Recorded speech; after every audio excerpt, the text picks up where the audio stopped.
بسم اللہ الرحمن الرحیم۔ السلام علیکم ناظرین، میں ہوں جی ایم جمالی اور آپ دیکھ رہے ہیں ڈیجیٹل کے سب سے بڑے چینل نیوز پاکستان کا پروگرام اے ٹو زی۔ ناظرین، سب سے پہلے آپ سب پاکستانیوں کو 78واں یوم آزادی مبارک ہو۔ آج کا دن ہمیں ہر سال اس بات کی یاد دلاتا ہے کہ آزادی کتنی بڑی نعمت ہے اور اس آزادی کی کتنی بڑی قیمت چکائی گئی ہے۔ اب بڑھتے ہیں خبروں کی طرف۔ آج صبح ایوان صدر میں سول و عسکری شخصیات کو اعلیٰ اعزازات دینے کی پروقار تقریب منعقد ہوئی۔ اس موقع پر نمایاں کارکردگی کا مظاہرہ کرنے والی شخصیات کو اعزازات دیے گئے۔ تقریب میں وزیر اعظم شہباز شریف بھی موجود تھے۔ فیلڈ مارشل سید عاصم منیر کو انتہائی مشکل حالات میں فوج کی بہترین قیادت کرنے پر ہلال جرأت سے نوازا گیا۔ Chairman joint chief of staff committee general Sahir Shamshad کو نشان امتیاز عطا کیا گیا، جبکہ ایئر مارشل ظہیر بابر سدھو کو ہلال جرأت سے نوازا گیا۔ علاوہ ازیں سفارتی سطح پر پاکستان کا مقدمہ بھرپور انداز میں لڑنے پر نائب وزیر اعظم اسحاق ڈار کو بھی اعزاز سے نوازا گیا۔ سندھ طاس معاہدے پر بھرپور موقف اپنانے پر وفاقی وزیر قانون اعظم نذیر تارڑ کو بھی اعزاز سے نوازا گیا۔ بھارت کی بلا اشتعال جارحیت کا منہ توڑ جواب دینے پر وزیر دفاع خواجہ آصف کو نشان امتیاز اور مورکہ حق میں اطلاعات کی بہترین ترسیل پر وزیر اطلاعات عطا اللہ تارڑ کو نشان امتیاز سے نوازا گیا۔ داخلی محاذ پر بہترین یکجہتی اور امن قائم رکھنے پر وزیر داخلہ محسن نقوی کو بھی نشان امتیاز سے نوازا گیا۔ علاوہ ازیں پاکستان کا موقف عالمی سطح پر اجاگر کرنے پر بلاول بھٹو زرداری کو نشان امتیاز سے نوازا گیا۔ انہوں نے بھارت کی مکارانہ سازشوں کو عالمی سطح پر بے نقاب کیا تھا۔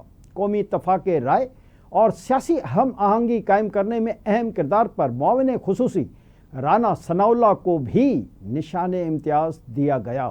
جی ناظرین، دوسری طرف امیر جماعت اسلامی حافظ نعیم الرحمن کا کہنا ہے کہ 78 برس گزر جانے کے باوجود پاکستان پر کرپٹ تولہ قابض ہے۔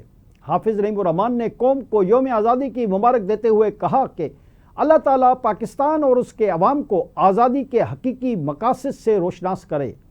امیر جماعت اسلامی نے کہا کہ ہم نے مل کر فرسودہ نظام کو بدل کر ملک کو بنیان پاکستان کی امنگوں کا مرکز بنانا ہے۔ حافظ نعیم نے کہا کہ جاگیرداروں اور خاندانی پارٹیوں نے جابرانہ نظام مسلط کر رکھا ہے۔ ان کا کہنا تھا کہ پاکستان انشاءاللہ بہت جلد دنیا کے نقشے پر حقیقی فلاحی اسلامی ریاست کے طور پر ابھرے گا۔ حافظ نعیم نے مزید کہا کہ پاکستان صرف امت نہیں بلکہ دنیا کے تمام مظلوم انسانوں کا ترجمان ہوگا۔ جی ناظرین، ادھر یوم آزادی پر امریکی وزیر خارجہ مارکو روبیو نے پاکستان کو مبارکباد دیتے ہوئے کہا ہے کہ پاکستانی عوام یوم آزادی منا رہے ہیں، انہیں مبارکباد پیش کرتے ہیں۔ ایک بیان میں انہوں نے کہا کہ امریکہ انسداد دہشت گردی اور تجارت پر پاکستان کی مصروفیات کو سراہتا ہے۔ ہم اقتصادی تعاون کے نئے شعبوں کی تلاش کے منتظر ہیں۔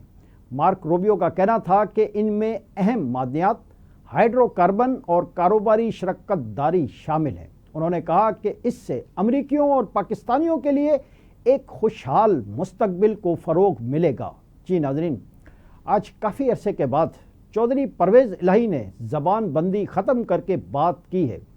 ان کے لیے اس موقع پر بات کرنا اس لیے بھی ضروری تھا کہ 9 مئی کے ہولناک واقعات کے بعد پی ٹی آئی حب الوطنی کے اعتبار سے ریاست کی گرے لسٹ میں ہے۔ تاہم چودھری پرویز الہی کی شخصیت اور خاندان کی ریاستی اداروں نے ہمیشہ قدر کی ہے، لیکن گزشتہ چند سالوں میں چودھری پرویز الہی نے اپنے نیک نامی اور ریاستی اداروں کے سامنے اہمیت کو خود ہی کم کر ڈالا ہے۔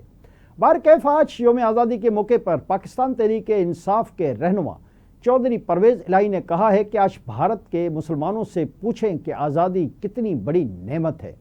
جشن آزادی کے موقع پر جاری کیے گئے بیان میں انہوں نے کہا کہ پوری قوم جشن آزادی جوش و جذبے کے ساتھ منا رہی ہے۔ یہ نہیں بھولنا چاہیے کہ اللہ تعالیٰ نے پاکستان کلمے کی برکت سے نوازا ہے۔ پرویز الہی کا کہنا تھا کہ سب لوگ اختلافات بھلا کر قوم، ملک اور دین کی خاطر اس جھنڈے تلے یکجا ہوں۔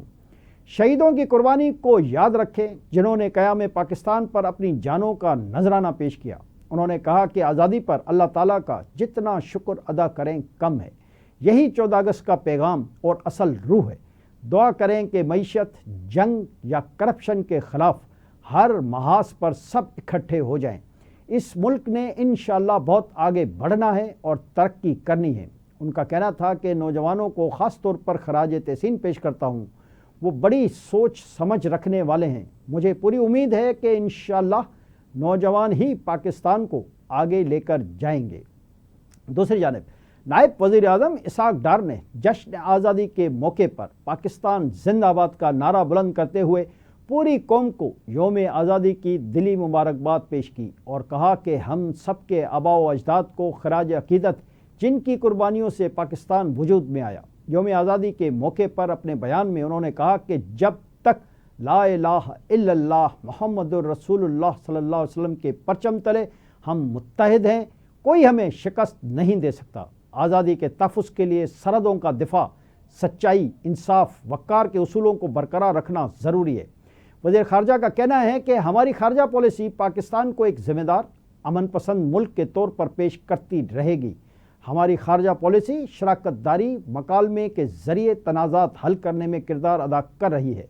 انہوں نے کہا کہ ہر شہری سے اپیل کرتا ہوں کہ متحد رہیں، جمہوری اقدار کی حفاظت کریں، ایک مضبوط، باوقار اور خوشحال پاکستان کی تعمیر میں اپنا کردار ادا کریں۔ ان کا کہنا ہے کہ مسلح افواج اور عوام کے اس عزم کو سراہتا ہوں جنہوں نے مل کر ہماری خود مختاری کا دفاع کیا۔ یہ اجتماعی ثابت قدمی ہماری عسکری تیاری کی مظہر اور مؤثر خارجہ پالیسی کی عکاسی کرتی ہے۔ اسحاق ڈار نے کہا کہ پاکستان باہمی احترام، علاقائی سکون اور امن پر مبنی سفارتکاری کے عزم پر قائم ہے۔ آج ہم یہ عہد دہراتے ہیں کہ پاکستان کے عالمی وقار کو مزید بلند کریں گے، اپنے اسٹریٹجک اور معاشی مفادات آگے بڑھائیں گے اور ایک پرامن ہمسائیگی کو فروغ دیں گے۔ آج کے لیے اتنا ہی۔ اگلے پروگرام تک کے لیے اپنے میزبان جی ایم جمالی کو اجازت دیجیے۔ اللہ حافظ۔